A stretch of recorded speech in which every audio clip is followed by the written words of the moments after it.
On my mom's side of the family, they were Polish farmers that came over from Europe in the 1860s or so, and they immigrated to the middle of Michigan, which is really good farm growing country.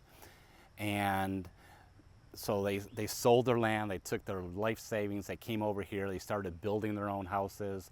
They were kept together in a community, and they helped build their own houses, and they were growing food, and they all had like 120-acre farms.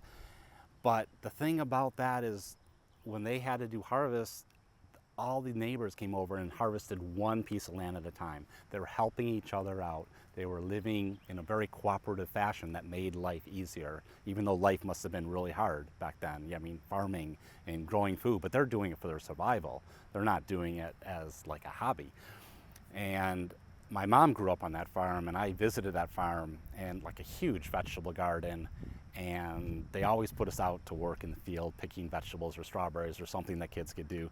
So it was all really sort of interesting. I didn't think about it that much when I was a kid, but I think about it a lot more now. And so my mom grew up and raised us, me and my two brothers, and we had sort of a cool upbringing, a community. We lived in a subdivision in Michigan, more in an urban area, but the neighborhood was sort of new and people knew each other, and we all had some things in common, like access to a lake beachfront where we'd go down and have cleanup day and a party on and stuff like that. And they had their bridge clubs, and you knew your neighbors, right?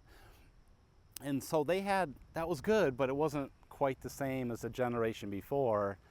And then I'm growing up in California, raising my family in California. I'm watching my kids, and I have to struggle to get them to go outside and to play with friends. I have to, struggle to get them to like want to do activities outside of the computer, outside of the video games they got going on. So, I was like thinking to myself, maybe I'm not such a good father because this isn't working out as well as I'd like it to work out. But each generation I see community dropping and cooperation dropping, and I'm ready to get back and go the other direction and start helping each other out and start making life easier for everybody.